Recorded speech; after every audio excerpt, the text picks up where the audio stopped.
All right, let's wrap it up. What's the fourth rule? This is where most people start getting stumps. Anybody, the newbies never get this one. So I'll open up to the room. What is the final rule of fire safety? Does anyone know?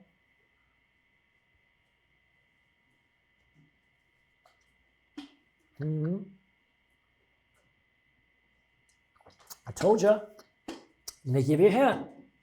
This is going to help you remember the rules in the order they are. The first rule assumes it's not even your gun. Okay? Let's say you go over to a buddy's house. Did he just leave a gun on the counter? What an asshole. Careless. Or you're walking around Long Beach. I used to live in Long Beach. Okay, I know. I know, folks. Okay? Oh my God, did someone just ditch a handgun on the freaking sidewalk? If you ever see a gun in front of you, knowing nothing about its condition, what do you assume about it? Loaded. Immediately assume it's loaded. Now, the moment you handle and pick up that gun, what do you need to mind? Where it's pointed, right? Never point the gun at anything you don't intend to destroy. Find the direction, least consequence you're going to live with.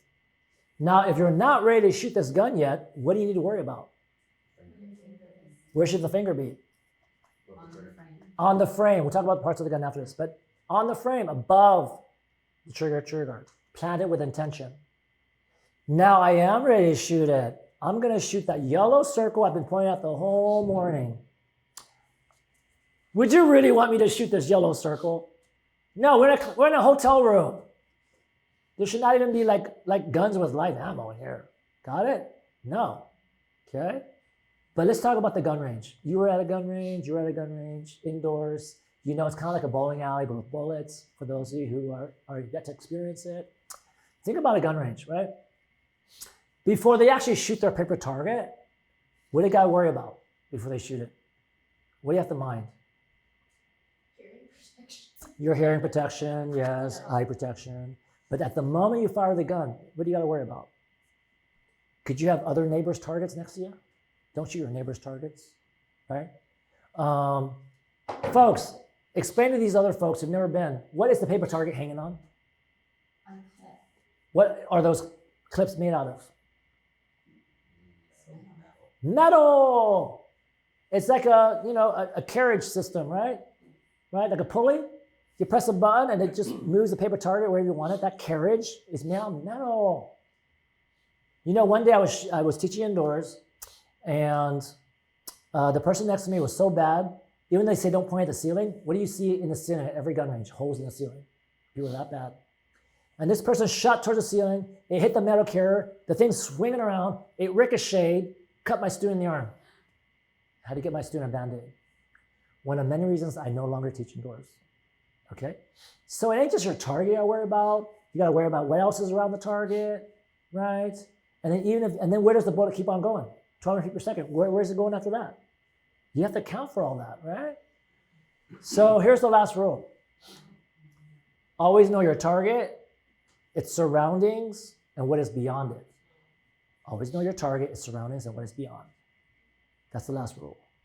Okay? What does that mean to always know your target? What does that mean? In a recreational sense, if you're shooting indoors, the target's made out of paper. Okay, I'm pretty sure you shoot paper, it's fine. It's not gonna ricochet at you. Same thing, today we're shooting at cardboard and paper. Okay? But if you shoot outdoors sometimes outdoors have a steel gallery, like the cowboy days with steel targets, ding, ding, gives very satisfying feedback, ding, ding. You're literally shooting steel, a piece of steel. Do you know that if you're standing too close to a steel target, it's gonna ricochet back towards you? Very dangerous, and people don't realize what the minimum safe distance is. I've seen families bring steel targets up there, shooting on their own, and they're standing way too close. They don't realize, oh my gosh, how dangerous is that, right? For self-defense, though, for guns for self-defense, imagine you have a gun in your home for self-defense. Mary, Anna, you already do. What does that mean in self-defense? What does that mean, always know your target?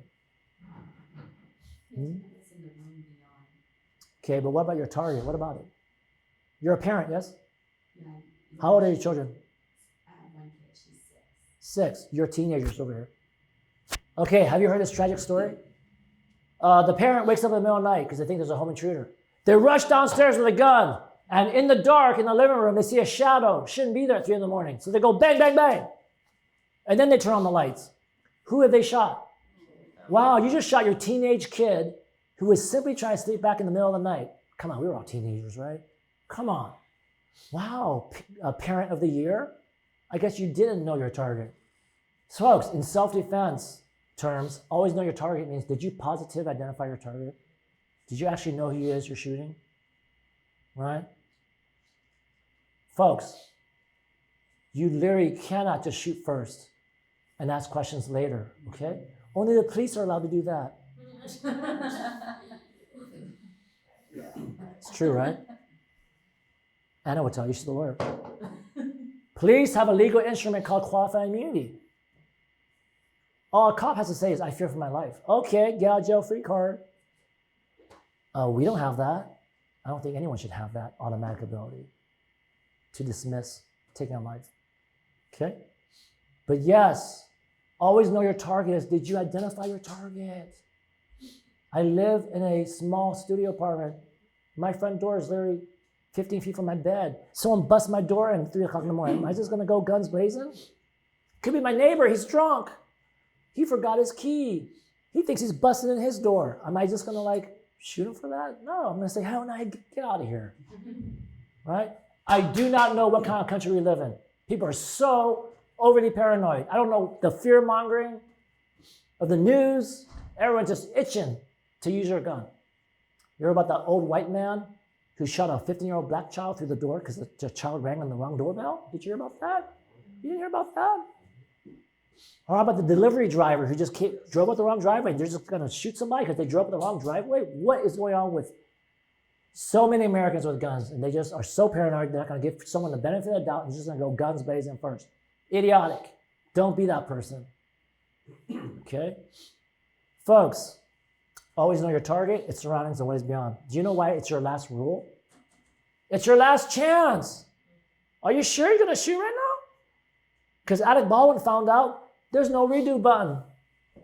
You've already unleashed it. There's no putting the genie back in the bottle. It's done. Whatever happens, you own it. You're accountable. Right? Always know your target, its surroundings, and what is beyond. Ruth, are you okay? Oh, okay. Folks, that last row is telling you you're responsible for the entire environment in front of this gun. The entire environment. Good luck with yourself. I hope you know what you're doing. I told you, I hope to never use my gun against someone ever. But no matter how justified I am, the moment I do that, doesn't my life change? Instantly, emotionally, morally, and potentially financially and legally, based on the outcome.